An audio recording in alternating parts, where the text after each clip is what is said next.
Doomsday, angular fish और कई waves ground level पर आ रही हैं। लगता है दुनिया में कुछ बुरा होने वाला है। स्टैंड अप कॉमेडियंस को जेल में डाल देना चाहिए। IITian बाबा फेक है या रियल? युजवेंद्र चाहल का डाइवोर्स हो गया। सैफ पर किसी ने अटैक कर दिया। फर्क नहीं पड़ता कि आप कौन सी स्टेट या रीजन से बिलोंग करते हो। बहुत ज्यादा पॉसिबिलिटी कि अगर आप इंस्टा यूज करते हो तो ये सारी न्यूज आपके सामने से होकर गुजरी होंगी। ऐसा क्यों हर महीने हमें बात करने के लिए एक नई कंट्रोवर्सी दिख जाती है? क्यों 90% social media users negative content explore कर चुके हैं? और आखिर क्यों जब हम मूवी से लेकर माचिस की टीवी तक के पैसे देते हैं तो जो चीज आधी दुनिया से ज्यादा लोग यूज कर रहे हैं वो फ्री में अवेलेबल है? इसके पीछे कोई इत्तेफाक नहीं है, बल्कि वो रीजन है जो दुनिया की हर प्रोडक्ट और सर्विस बेस्ड कंपनी को पता है, जिसके बेस पर ही पूरी पॉलिटिक्स टिकी हुई है और जिसकी वजह से आप अपनी लाइफ का हर डिसीजन लेते हो। ये है ह्यूमंस का नेगेटिविटी बायस।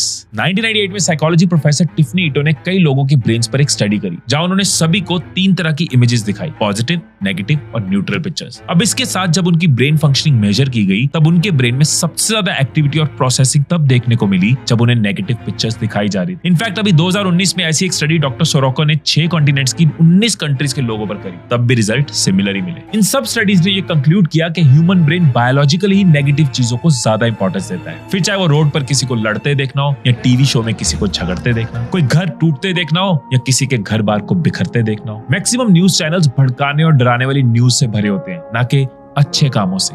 और इस पर एक रिसर्च भी करी गई जो बताती है कि नेगेटिव हेडलाइंस 63% ज्यादा क्लिक की जाती है। यहाँ तक कि हमारे खुद के घर में कोई कलेश हो तब सबका इंटरेस्ट आ जाता है, लेकिन कुछ अच्छा हो रहा हो तब नहीं। और एट लास्ट यही रीजन होता है कि क्यों हम सबका दिमाग हमें प्रॉब्लम ज्यादा दिखाता है, ओवर थिंकिंग ज्यादा कराता है। लेकिन ये कैसे पॉसिबल है कि हमारा ब्रेन बाय डिफॉल्ट खराब चीजों पर ज्यादा ध्यान देता है? इसका जवाब हमें मिलता है लाखों साल पहले की स्टोन एज में, जहां ह्यूमंस सर्वाइवल के लिए हंटिंग पर डिपेंडेंट होते थे और साथ साथ उनको प्रीडेटर से खुद को बचाना भी होता था।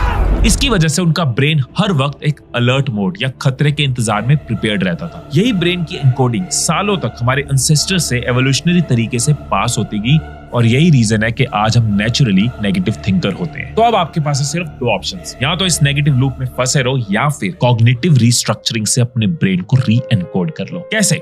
3 C पे आपको काम करना है। पहला है कंजप्शन, चाहे स्क्रीन पे हो चाहे रियल लाइफ में हो, आप क्या कंज्यूम कर रहे हो, कितना पॉजिटिव कंटेंट कंज्यूम कर रहे हो। सेकंड, क्रिएशन, हर दिन कुछ अपने बारे में अच्छा लिखो या थैंकफुल लिखो, इससे आपकी ब्रेन की रीवायरिंग होती है। एंड थर्ड, कनेक्शन, हम जिनके बीच में रहते हैं वैसे ही सोचते हैं, वैसे ही बनते चले जाते हैं। बेशक हम अपनी सराउंडिंग नहीं बदल सकते, लेकिन उनका कितना इम्पैक्ट हमने लेना है ये डिसीजन हमारे हाथ में है। तो अब लाइफ में अगर कभी भी कुछ खराब सोच रहे हो ना, तो बस ये सोच लेना कि आपका नेगेटिव ब्रेन अपना काम कर रहा है और पॉजिटिव री एनकोडिंग आपको करनी है।